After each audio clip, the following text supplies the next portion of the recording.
America में लगे shutdown की वजह से सरकारी कर्मचारियों को काफ़ी दिक्कतों का सामना करना पड़ रहा है। ये स्थिति आ गई है कि अब कई दिन हो चुके हैं और उनकी सैलरी उनके खातों में नहीं आ रही है, जिसके चलते रोज़मर्रा की चीज़ों से भी अब उन्हें संकट के दौर से गुजरना पड़ रहा है। ऐसे हालात आ गए हैं कि जो सरकारी कर्मचारी हैं, उन्हें अस्थायी नौकरियों की तरफ रुख करना पड़ रहा है या फिर फूड डिलीवरी तक करनी पड़ रही है। आपको बता दें कि 22 दिन हो चुके हैं और इस तरीके के हालात शटडाउन की वजह से हुए हैं कि अमेरिका में जो सरकारी कर्मचारी हैं वो अपने आप को काफ़ी परेशान पा रहे हैं, काफ़ी संकट में पा रहे हैं। वो ये नहीं समझ पा रहे हैं ऐसी स्थिति में वो क्या करें, क्योंकि ज़ाहिर तौर पर हम सब जानते हैं कि चाहे आप अमेरिका में रहिए, चाहे भारत में रहिए, चाहे किसी और देश में रहिए, आपको रोजी रोटी के लिए या जीवन यापन करने के लिए आवश्यकता होती है पैसों की। और सबसे बड़ी बात यहाँ पर यह है कि अगर सरकारी कर्मचारी जिनकी की पूरी आर्थिकी कहा जाए या पूरा परिवार कहा जाए, वो सरकार के द्वारा या शासन तंत्र के द्वारा मिलने वाले तनख्वाह पर ही टिकी होती है और वो अगर उनको नहीं मिल रही है तो उनका जीवन यापन होना, उनकी आर्थिकी गड़बड़ाना आम बात हो जाती है। ऐसे में सबसे बड़ी बात यह है कि अमेरिका में जिस तरीके के हालात बने हैं शटडाउन के चलते, उसके चलते 22 दिन से ज़्यादा हो चुके हैं और जो सरकारी कर्मचारी हैं वो पूरी तरह से परेशान हैं। कुछ फैक्ट्स मैं आपके सामने रखना चाहता हूं कि किस तरीके से 7.5 लाख जो सरकारी कर्मचारी हैं वो पूरी तरह से परेशान हैं, उनकी सैलरी रुकी हुई है। और सबसे चौंकाने वाली बात यहाँ पर यह है कि वो कर्मचारी अब जो अब तक पूरी शिद्दत के साथ, पूरी मेहनत के साथ काम करते थे, अब वो फूड डिलीवरी करके अपना गुजारा कर रहे हैं, अपना जीवन यापन कर रहे हैं। ये यहाँ पर एक चौंकाने वाली बात ज़रूर निकलकर अमेरिका से सामने आती है, क्योंकि कई फूड डिलीवरी करने के मामले सामने आए हैं, कई अस्थायी नौकरियों की तरफ शिफ्ट हो रहे हैं। ये जानकारियाँ निकलकर सामने आ रही हैं, क्योंकि सबसे बड़ी बात ये होती है कि जब आप जीवन यापन करते हैं तो आप जो अपने स्टेट्स बनाते हैं, आपको ईएमआई भी भरनी है, घर का खर्चा भी चलाना है, बच्चों की स्कूल की फीस भी भरनी है। ये सारी चीज़ों की जिम्मेदारी जब परिवार के कंधों पर होती है, परिवार के मुखिया पर होती है, अब वो भले ही सरकारी नौकरी में हो चाहे प्राइवेट नौकरी में हो, लेकिन सरकारी कर्मचारी की अगर 22 दिन से आप समझिए कि वहाँ पर उसकी सैलरी नहीं आ पा रही है, उसको संकटों का सामना करना पड़ रहा है, तो कितना बड़ा आर्थिक संकट उस परिवार पर होगा। क्योंकि आप समझिए कि जो व्यक्ति रोज़ पैसे कमाता है, रोज़ परिवार के लिए राशन तमाम चीज़ों का या रोज़मर्रा की चीज़ों को लेकर के आता है, उसके पास अगर पैसे नहीं होंगे तो ये संकट स्वाभाविक है।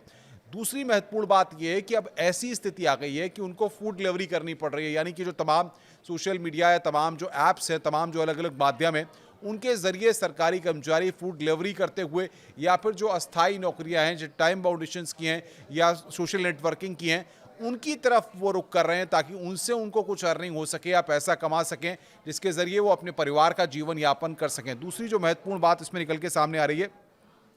कि अमेरिका में जिस तरीके से 1 अक्टूबर से शुरू हुआ सरकारी शटडाउन, अब 22वें दिन तक पहुंच गया है और संसद के ऊपरी सदन सीनेट में 20 अक्टूबर को फंडिंग बिल पर 11वीं बार मीटिंग हुई है। अब आप समझिए कि लगातार ये दिन जो हैं वो बढ़ते जा रहे हैं और जो सरकारी कर्मचारी जिनकी संख्या 7.5 लाख से ज़्यादा है, क्योंकि हज़ार नहीं है, लाखों में ये संख्या है, यानी कि एक बड़ा वर्ग जो सरकारी कर्मचारी है, सरकारी नौकरी करता है, वो इससे प्रभावित हो रहा है। और सिर्फ वो प्रभावित नहीं हो रहा, क्योंकि 7.5 लाख का मतलब है कि कितने लाख में पूरा परिवार प्रभावित हो रहा है और उनके जो मुखिया हैं, उनके साथ या परिवार के जो और लोग हैं, उन पर भी या उनकी आर्थिकी पर भी इसका असर पड़ रहा है या रोज़मर्रा की चीज़ों पर भी एक बड़ा असर पड़ रहा है।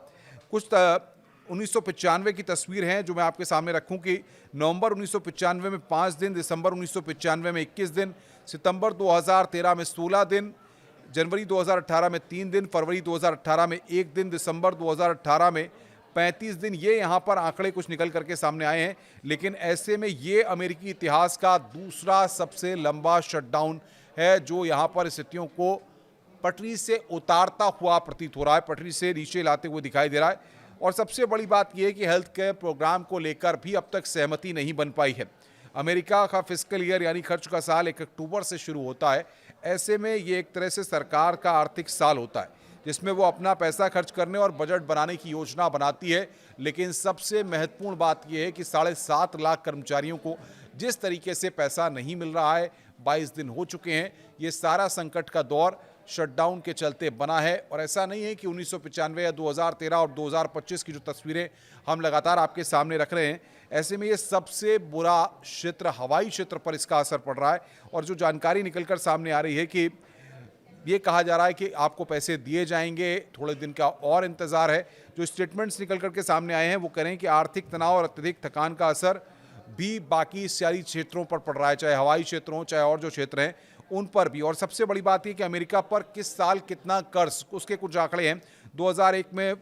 479 करोड़ 479 लाख करोड़, और 2008 में 826 लाख करोड़, 2017 में 1670 लाख करोड़, 2020 में 2224 लाख करोड़, 2024 में 3061 लाख करोड़। तो ये आप समझ सकते हैं कि सेना, पुलिस, बॉर्डर सिक्योरिटी और एयर ट्रैफिक कंट्रोलर जैसे ज़रूरी कर्मचारियों को भी बिना सैलरी के काम करना पड़ रहा है। यानी कि अब देखना ये होगा कि 22 दिन हो चुके हैं, अभी और कितने दिन उनको सैलरी का इंतज़ार करना पड़ेगा। नमस्कार।